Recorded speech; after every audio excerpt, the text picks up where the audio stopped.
All right, welcome back to our reading homeschool connection night. Today we're going to be focusing on main idea detail, making inferences, and multi-purpose. Again, just like with the math one, this is mainly to um, there's mainly skills that we're talking about in fourth grade that have in the past challenged students and currently challenging students more than focusing on your individual students right now. But first one is going to be main idea, and this skill is very tricky for students because by the time we get to fourth grade, it's not quite just the first sentence in a paragraph like in fast grades it kind of has been, and sometimes the um, the actual main idea isn't actually explicitly stated. Some of the common mistakes that they make is that they don't reread the section that's indicated, like it says what is. Sometimes they'll say what's the main idea of this passage. Sometimes they might say what's the main idea of this paragraph or these couple of paragraphs. And it's really important that they go back and they reread that section. And that's an easy thing to fix. Just make sure it doesn't have a really slow down. Occasionally, well, actually, not occasionally, the biggest problem with fourth graders in main idea is that they will focus on one small detail of the passage or the sentence within the passage and think that's the main idea because they might find it like, well, in a couple examples I'll show you, the exact sentence might be an answer and might be in the passage, and they focus on it and they say, well, that matches, that has to be true. And sometimes they will find a like I was just saying, they'll find a detail and they have to think what is the part mostly about, and if it's not all what this thing is about, then they're probably wrong. Main idea, really, this is a skill that's going to require the students to slow down and really think and analyze their their reading because main idea is not always explicitly stated. So it's going to be worded a number of different ways on an assessment. The most common one, or the most blunt one, is going to be what's the main idea of paragraph X or the whole passage. Might say which paragraph is about a certain topic. So that's kind of taking it and flipping it rather than asking what the main idea of a certain paragraph. It's giving the main idea, and it wants them to figure out which paragraph is that. Says what is the paragraph or the passage mostly about? What is the most important thing of this passage, or what would be the best title or heading, or something along that line. Basically, those are all indicating that they have to read a larger piece and really whittle it down into a smaller idea. So we've got a couple examples here. Since we're pretty early in the school year still, well, a little over halfway through the first advisory, I don't have a lot of data to break down based off reading quizzes we've taken. We've only taken about 3 of them at this point. So if you see up on the smartboard, and I apologize, this is different color, but the percentages in yellow are from this year, and the percentages not in yellow are last year's. So these are some examples. What is the story mainly about? This one happened to be a story we had read about a farmer preparing breakfast, and you see 67% of the last year's class did that correctly, and then it kind of breaks down from there. You can kind of read the statistics yourself. I'm not going to read it to you. I'll kind of focus more on this year. So this was a passage that we read 2 weeks ago. It was about the Revolutionary War and George Washington. And the main idea was that the Revolutionary War was one of the things to the courage and sacrifices by Washington and his troops. That's what the whole passage was about. The first half of the passage was kind of about Valley Forge, and then the second half was about the rest of the Revolutionary War and George Washington and what he did. Now, you see, last year's class, a lot of them thought that the main idea was about the winter nearly wiped out Washington's troops, and that would be true if the question was, what's the first part of this passage about? Because overall, it was about the Revolutionary War, and that's I don't have the exact analysis broken down because I didn't have bubble sheets for this one, so I was just kind of hand calculating it. But 67% of the class this year got it correctly, and then a third of the class had the wrong answer this year. This is from another passage about George Washington, famous history things where we take quizzes, and it says, what is the passage mainly about? And it was a passage all about George Washington. I was kind of surprised that only less than half the class got that right because the title of the passage itself was George Washington, and that's one thing that I see students use as their support as what the main idea is by basing on the title, which is a totally fine thing to do. A lot of times the title is going to be what the main idea is. So said that George Washington was the fourth president. Now everything else here, those are details that were in the passage. There was a paragraph about how the United States was different during this time of George Washington. There was a sentence about why his face was on the dollar bill, and there was like a paragraph about how he defeated the British in the Revolutionary War. So those are all details, but overall, the whole passage was about George Washington. There's a couple more examples here. Really small, but I actually have a copy of it here. This is the passage that they read today, and I apologize that it's so small. But basically, it says what's the main idea of this passage, and this is because I haven't scanned the sheet yet for today, so this is still last year's data. Main idea of the passage, basically, this is a passage all about James Madison. I don't see that called George Madison and James Madison, but it's reversed. So it's a passage all about James Madison. Here, kind of introduces him in the when he's in the Constitutional Convention. Here, kind of talks about the War of 1812, continuing with the War of 1812, and then kind of his personal life. So overall, it's talking about him and what he did for the country, and kind of James Madison as a whole. The first choice was that James Madison was the president who wrote the Constitution. If you read just the first two sentences of the passage, it says James Madison was the fourth president of the United States. He is best known as the father of the Constitution for his role in writing or shaping the document. So if they looked at just the first two sentences, that's true. I mean, he was a president who did help write the Constitution. But that's not what the whole thing is about. The Constitution stuff is really only in that. The correct answer is James Madison was helped build a strong nation, because here everything about it is helping him build a strong nation. Says the War of 1812 was ended in 1815 when General Andrew Jackson defeated the British in the South, and that's one of those ones where I was talking about where they'll find a detail that's explicitly verbatim from the passage. That sentence is right there. And then the last one says Dolly Madison enjoyed throwing parties, which I'm glad none of my class last year had chosen that. But while it does say that, they only mentioned Dolly Madison once.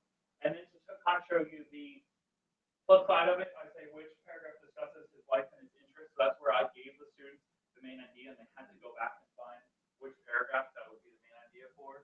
And it was paragraph 4, because that's when they do talk about Dolly Madison. So that within that, this assessment that they took, they had one overall main idea for the entire passage, and then one where they had to find for the just one particular paragraph.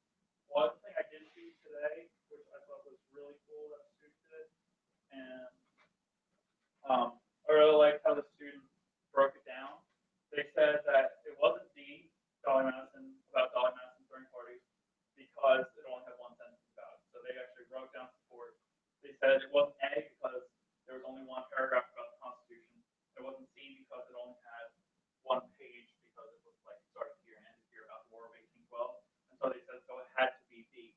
They kind of really flipped it on its head and eliminated a bunch of answers and got it down. If you notice, what they said here is almost exactly how I just explained it. So that student did a really good job of explaining their answers and supporting it. They could support it in any number of ways, but this was a really cool way that I saw the students do it. But really cool idea of kind of that really helps the student kind of quantify that the passage was 4 paragraphs long. They only had one paragraph, one sentence, and a couple paragraphs. Overall, bigger picture, they need to make sure that they're looking overall. And then this is again from last year. It says which sentence is the best summary of paragraph 4. And if you see, my class last year didn't do so well on it. It was Jefferson was a skilled writer who wrote many reasons why America wanted freedom in the Declaration. The first answer, and this is something that I do, and this is also something the Department of Education will do. They normally will put the first answer as kind of a distractor, like it's a good answer, but it's a bad answer. One of my college professors actually called it a good bad answer. So it sounds good, but it's not correct. Because Jefferson was 33 years old when he wrote the Declaration. You see, by and large, the vast majority of my class chose that last year. And if you see, one of the very first things was talking about him being 33 years old and writing the Declaration of Independence. So when we reviewed this as a class last year, I said, let's really think about this. is this all about George Washington, Thomas Jefferson being 33 years old? Is it talking about like his birthday, turning 33-year-old, what he did when he was 33? No, it's not. It's talking about the Declaration of Independence. And then I said, well, is it just talking about the actual writing process? No, it's not. And so I kind of modeled how I arrived at that answer. B was one of the reasons they did want the Declaration of Independence, so that was kind of a detail within that main idea. And then D was that was actually something from Virginia studies that I heard in to see how well they actually focus on the passage versus apply background knowledge, which is always awesome when they do apply background knowledge. But a lot of the time it says that based on the passage, they need to focus it solely on the passage. And we'll do one more of main idea. But you do see that overall the class did pretty well in that one. I was talking this current year's class. This was again from the George Washington. No, not the George Washington. The Revolutionary War reading. It says what would be the best paragraph or the best title for paragraph 5, and it said Great Britain's loss. And it does talk about Great Britain losing in that paragraph, but it's not all about the battle or losing the battle. Our strong leader, which is the correct answer, which 70% of our class chose this year, it said that it's talking about, well, they call him a strong leader there, and giving different ways that he is a strong leader, why they thought of him as a strong leader. Mount Vernon, it does mention Mount Vernon in the passage, but it's not talking about Mount Vernon. It's just talking about after he was done being a leadership role, he then went to Mount Vernon. And then sacrifices at Valley Forge does talk about that, but they didn't pick up on that. So that, for being in the beginning of the year, you don't see the averages are too far off from those 2 years. And so it does show that they have a good developing knowledge of the main idea, making sure they're focusing on the whole thing rather than just one small detail. So a couple ways to practice this, and for all these ways to practice, the single best way to develop any of these comprehension skills are to have your child read to your child, read with your child, audiobooks, any sort of reading that is going on is going to really help them. And then taking it to the next level and asking them kind of targeted questions is going to make it easy, better for them. So while you're reading with your child, simply just ask them, what was the most important part of that page, the chapter, the section, depending on the book, the length of the book, the complexity of the book. You have to kind of gauge when it's a good time to ask what was the best time. If you're reading kind of a picture book, page might be good. If you're reading a chapter book, chapter or section, you have to really gauge now if you're asking answer every paragraph in a chapter book, sometimes paragraphs are just a bunch of dialogue. You're not going to get a really good answer out of that. You could also ask them to retitle that page or retitle that chapter. As an activity I really like to do guided reading, is I'll give them a span of pages and I'll say, come up with the title for that page, and I'll say, it can only be a couple words, it can't be a whole summary. So it really helps them whittle down to the main ideas. Or you can ask them what that page was mostly about. Anything that's helping them hone in on the right things is awesome. Now, if they pick up on the small details, point out that that was just a small amount, kind of like what that student did. You can physically, if it's not a library book, you can, in the book that you're okay with it, you can just highlight the section that was talked about. You can use your fingers. Just really show the amount. Encourage them to always go back and reread that. That's one thing that fourth graders like to zip through their reading and get to the next thing. And especially when they get to the SOL or any assessment, if they're rushing through their reading, they might have a generalized grasp of the reading, but if they want to have a deep reading, they have to reread it sometimes. I mean, when I'm reading for my own pleasure, I often have to go back and reread, especially when I'm reading books that have like multiple character names. So the kind of what goes along with main idea is the flip side. If we are looking for specific details, like I said, it is the opposite of main idea, where this is where they want them to focus on the small details. Whereas main idea is kind of a more complex skill where they have to think overall. A lot of main or detail questions are going to be a little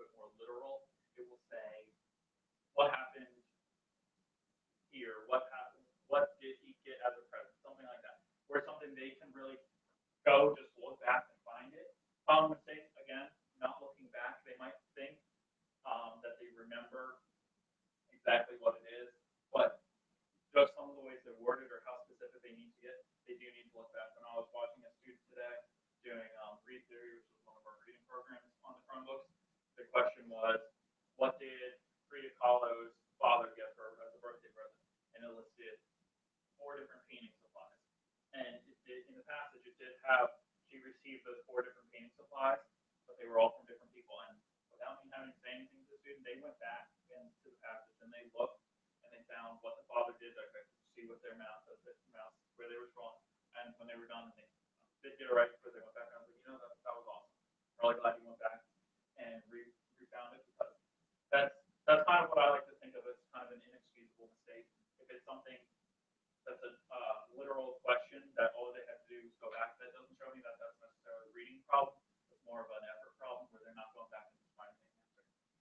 Not reading carefully, which is going to kind of go along with the not and accept, and I'll get there in a second, or not focusing on what the question is asking. Those first 3 are kind of more trying to speed through, not really understanding the question. The thing that they need to work on is knowing that when it says not or accept, because then rather than looking for a detail that does fit, they're looking for a detail that does not fit. And they might find the detail that does fit when it's asking them to find a detail that does not fit. And it can get a little confusing. I have them underline or highlight or circle not, just to make sure that they are getting exactly what they need. So detailed questions are going to be worded in a variety of ways. What was character doing when other character was doing something? That's a literal question. They need to go back, find when that other character was doing whatever it was saying, find what the character they're asking about was doing. Literal question. All these are reasons they did this except. So there's the except, so they need to find which one doesn't belong, which one didn't happen. Which of the following was not a reason he did this? There's the not. They need to find what doesn't fit. What was special or different about that character that plays the thing? According to passage, the reason that they did this was so which question is not answered in the paragraph or passage, and that's kind of the main idea as type in where they are given a bunch of things. So these are examples off of release. Well, this one is an example of release item. This is an example from an assessment from last year. So here it says a student makes these notes about the article, and it was an article about teaching Egyptians. So the title or the main idea was ways Egyptians could fool. They wore lightweight clothing, they wore short hair, they used mud bricks for houses, and said which beach belong on the line. Well, basically, asking that kind of an obscure way is basically having notes, but it's basically saying, here's the main idea, what details support that. So basically, they have to look back to the passage, find where they kept things full, go back, see which one does go along with that, and fill in the blank. On here, this says select each sentence that is correct. And one thing that we'll start getting into is, especially on the S12, they will have questions that will have more than one answer versus the standard multiple choice ABCD. So we'll practice this. This is built using Google Drive and Google Draw. They can choose more than one answer. So this says which passage, based on the passage, select each sentence that is correct. So all they have to do was read each sentence, go back in the passage and see, was it correct? Was it not correct? So then they would drag stars over on the S12. They just click on it and highlight. That's basically, they're looking for details about that passage that are true. Says which questions can be answered in paragraph 3, and these are 2 examples from this year's these books. These were recent passages. So it says which question can be answered in paragraph 3. So I could paste this paragraph 3 here. The first thing that could have tripped them up was not going back to paragraph 3 or miscounting and not getting to paragraph 3 specifically. Past that, what I have them do when they have questions like this, I tell them write answers to those questions. How many battles did George Washington lose? So they're reading it. Said he lost many battles, but it doesn't give a specific amount. So I can't definitively give an answer. I could write many as my answer. That's not really a specific answer. Why did people love George Washington? And that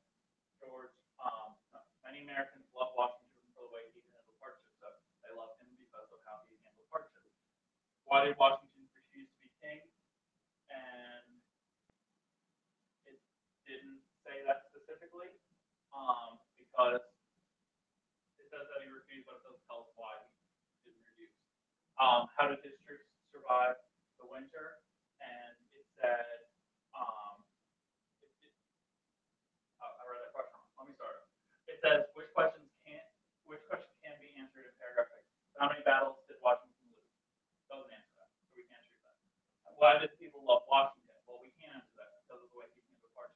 Why did Washington refuse to be king?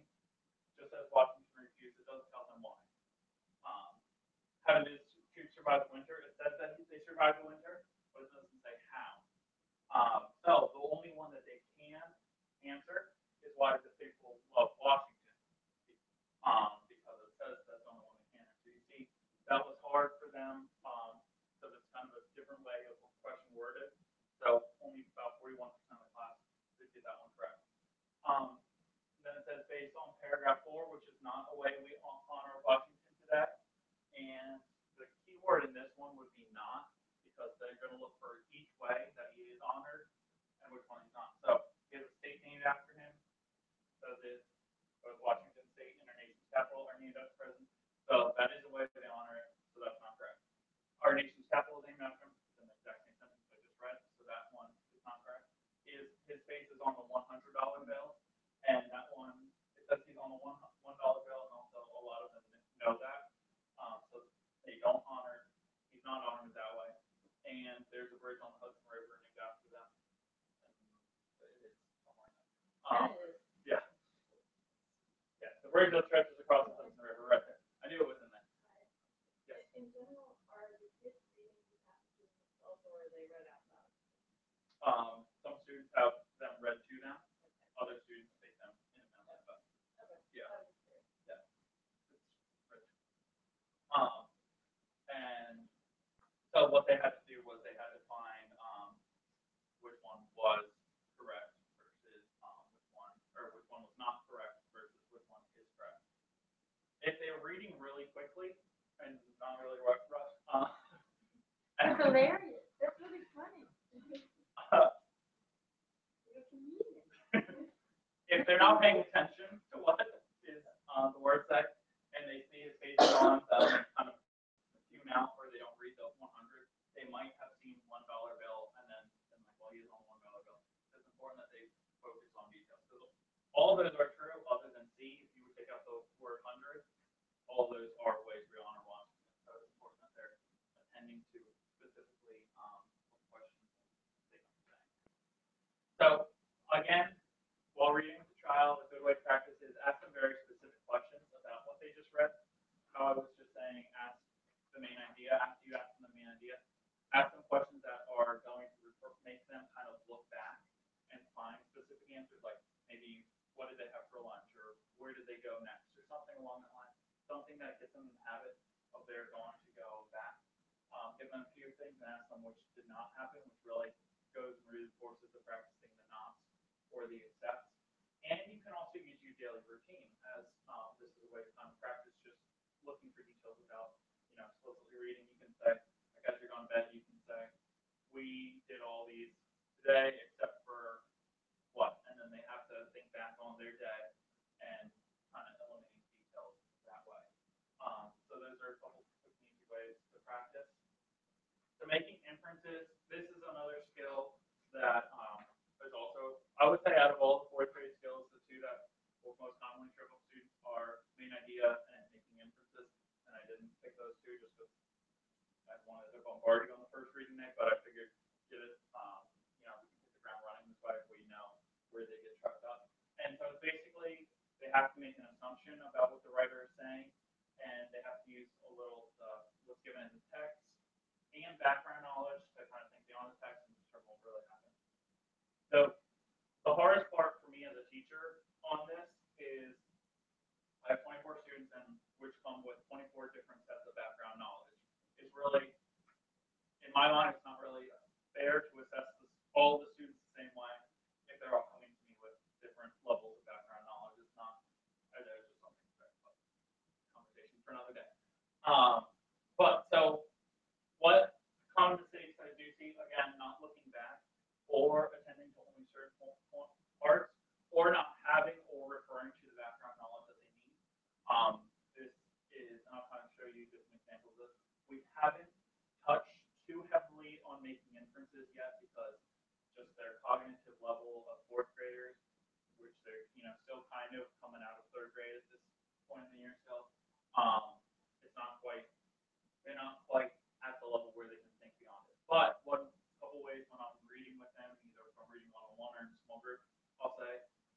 how does that character feel? And they'll say sad or so. And I was like, well, nowhere in the passage does it say that he feels sad. How do you know he feels sad? So the character most likely feels how. And so then I have them tell me, how do you know they feel sad? And some of them will say, well, in the passage it says he's crying, or they'll point to a picture and say, well, he looks sad in this picture. So they are, really developing basic skills of inferences from the start. The word inference just kind of makes it sound a lot scarier than it really is. And so it says based on paragraph, what can you tell about, or what inference can you make about? It's a little easier if we have examples. So here it says in the passage, Andreas says to Tyrell, playing on the basketball team wouldn't be as fun without you. Wouldn't be any fun without you. When Tyrell finds out that both he and Andreas make the team, he tells Andreas they made it with a happy boy. What conclusion does this information best support? So that's a small snippet of passage. The whole passage is basically, and this is from last year, Andreas and Tyrell are friends, and they're both trying out the basketball team, and they're practicing together, and they're worried that they might not be together if one makes them, the other doesn't. So the conclusion or the inference that why they're so happy is because it's important to them that they want to make the team together because they're friends. But it never comes out and says that it's important to them that they make it together because they're friends. They have to kind of really take the subtle clues throughout this passage and understand. Similarly, in the next one where it says he loves the feeling of basketball in his hands and the sound that the ball made when it fell to the world swish, Andreas thought it was the best sound in the world. Why might Andreas think this is the best sound? You see, the class was only pick two of the answers. Either it means he scored a basket, and B, it simply makes a pleasant sound. This is kind of going with background knowledge, because if they don't know what the swish, or if they, first of all, if they don't know what basketball is and going through the net is a good thing, there's no way they could physically answer this question. I know me growing up, I didn't know really anything about basketball until my little brother started playing basketball, and I was already in like fourth grade before he started playing basketball. So I didn't know what basketball was. It's reasonable because when you're hearing the word swish, it's kind of, it is kind of a pleasant sound. So if you don't have that background knowledge, which is why we do guided read on so many different topics, because it does help them build background knowledge, whether it's the most exciting background knowledge in the world or not, it just helps them build background knowledge. So those are the students last year who did have an understanding of what basketball swish means.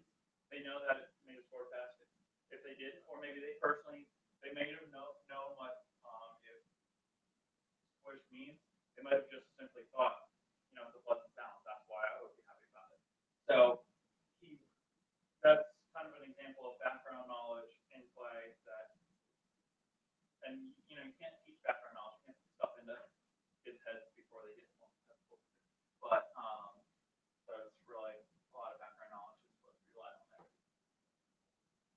This basically, it says, this was a passage from last year again. It says, explain why Daniel just couldn't stop smiling at the end of the story. Use information from the story to support your answers. Basically, this whole story, the little boy Daniel keeps getting in trouble for things his sister's doing, but blaming on her, or blaming on him. And at the end of the story, finally, his sister gets in trouble, and he's smiling, but it never says, it ends with saying, I just could not stop smiling, but it doesn't say why he's smiling. So they had to think, obviously, Dad's got all caps and 3 exclamation points there. He's obviously angry. The cat just tore up the car. So the student had to write some sort of response indicating that he's happy about his sister getting in trouble. So they had, that was an open-ended question. So if it had something along the lines about his sister was getting in trouble, I accepted it as the correct answer. But nowhere in there does it say he's happy because his sister's getting in trouble. You have to take the kind of the overall problem of the story that he was continually getting in trouble, and paired with, and when we were talking about this in class last year, I said, how many of you enjoy when your siblings get in trouble? And more hands went up than I would have cared to see. But so it kind of helps them relate to it on a personal level. It says, here the passage, it says, the farmer slipped on his overalls and laced up his boots and put on a broad, round-rimmed leather hat. He combed down his bristly beard and pulled his long, stringy hair back into a ponytail and walked out the door. So what inference could be made about the farmer based on paragraph 11? This was paragraph 11. And so it says he cares about his parents, he does not care about his parents. The parents, he's mean to animals, he cares about his animals. So basically, two statements, just the antonyms of each other. And about two-thirds of my class had gotten that right.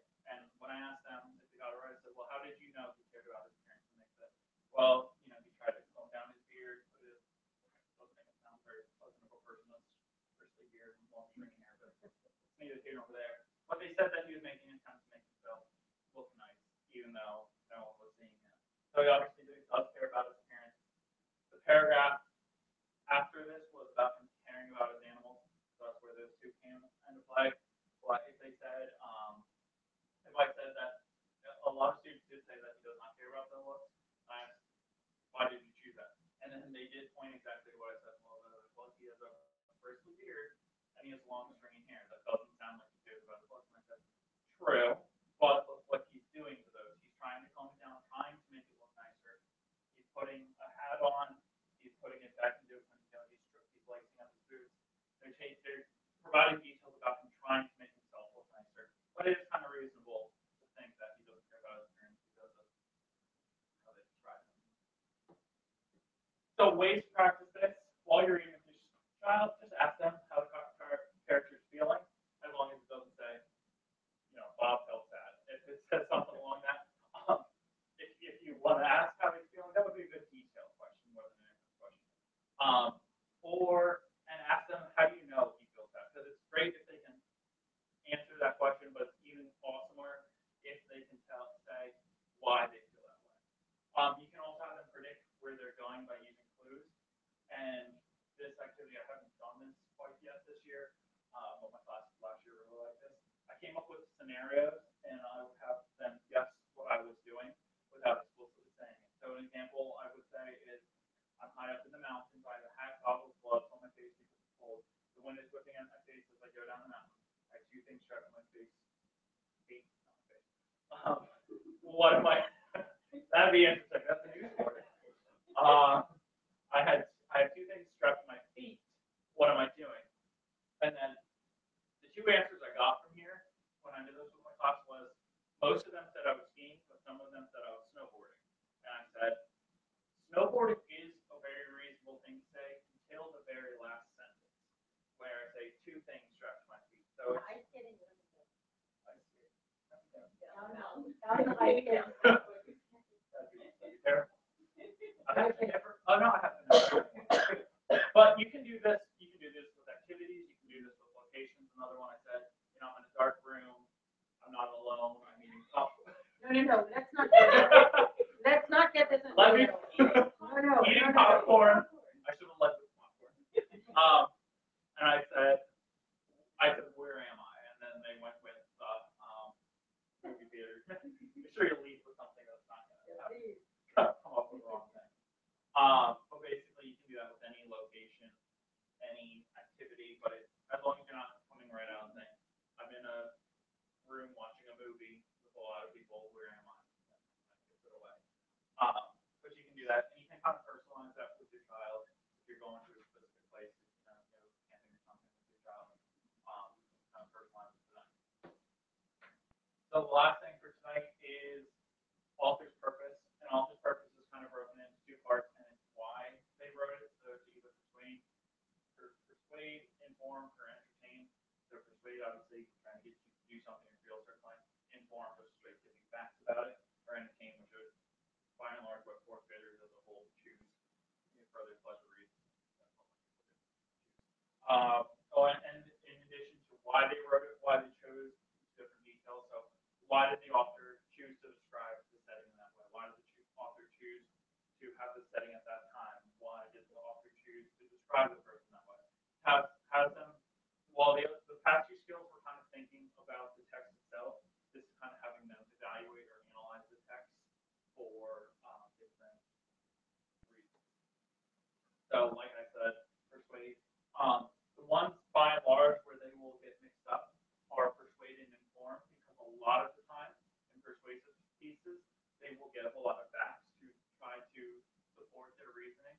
So the way that I have them differentiate between the two is, are they trying to get you to do something or feel a certain way? If they are, even if it's like one or two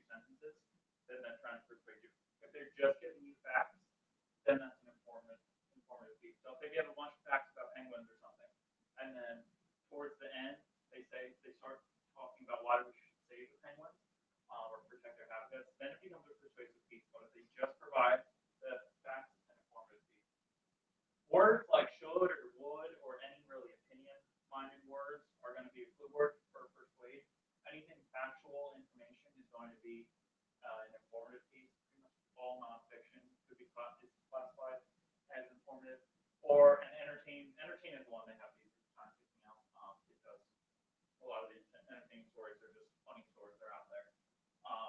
Like I said, a common mistake mixing up persuade or inform and not looking at the big picture. They might focus on there are some facts in that versus there are some facts, but they're the end game is to try to persuade them to do something. Or the flip side is why they chose to include different details. Ask the students to explain why they chose certain words, settings, descriptions, etc. for the story. This part, like I said, this forces them to think at a higher level versus just finding an answer or finding an answer about their writing. This has them think about the writing itself. So why did the author write this passage? Why did the author use these words? Because why are the titles such as the original Gummy Bear and what is Stretch used? The reason is because it's to introduce the topic of that section in a funny way. Because the original Gummy Bears, the passage is all about the origin of like chewing gum from ancient times all the way to present time.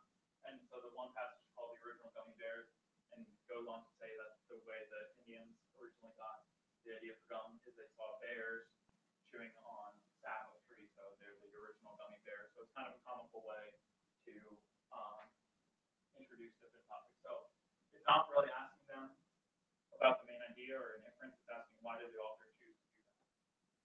It says, how does the author try to convince you to make origami? And it says that they can do it anywhere and you don't need any special materials. So it's kind of a persuasive piece because it's saying there's no cutting and shaping. You can do it anywhere. There's no materials needed. They congratulate you at the end, which is kind of a distractor. Some students said that they're trying to persuade you to do it because they're saying congratulations at the end. So they're trying to like reward you. But overall, the way that they're trying to show that why to do origami is because it's such an easy, well, not really an easy thing to do, but it's supposedly according to this passage easy. And for the record, I tried to actually follow the directions in the passage. It's not easy. Like I can teach you how to make a song. yeah, just wanted me to make a swan. Okay, I can try. It was ridiculous. Like some of the directions were very like it's like pull up the net, and I was like, oh, I have no net on my swan. So Your swan was more like an egg. I mean, it's just not I saw fully mature yet. the egg came before the swan. That's the problem. So this one says, why did the author say grew and grew and grew? And it's to show that it never stops growing. It's kind of stylistic choice the author made. It grew and grew and grew. It's kind of miming the tree is growing and growing and growing. So he's using the words to mimic grow and grow and grow.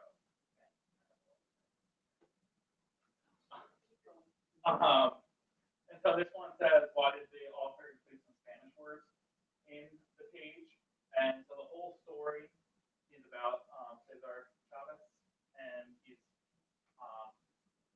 Spanish, and so it relates to his life. It kind of brings a whole new level to the story.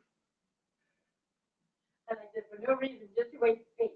Yeah, this was an activity we did last year where we would kind of they'd read a story and then they have these little clicker things where they would answer it. So I don't know if like he has a funny answer. This is not the question that would appear specifically on the assessment, but they always got to get a little laugh out of that.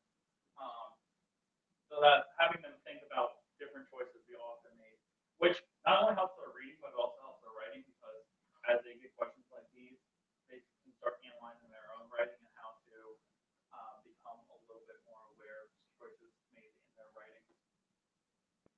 And these basically are just more examples of it. That anything kind of says like, why did the author, having them think about it. Why did they choose book setting in March? It just sets up the whole problem. Why did the author so many books? It just shows how important that person was in the story. So ways to practice this while you're reading with your child. You can ask them why the author wrote that piece, if it's persuasive, informative, informative and entertaining. A lot of this books that they'll read by choice are going to be entertaining. So you could do this with if you're listening to the radio or watching the news or something like that. You could say like, why did the newscaster or the radio announcer do that? Why they should always support their answer and make sure that they really have a concrete understanding of the difference between persuading and informing.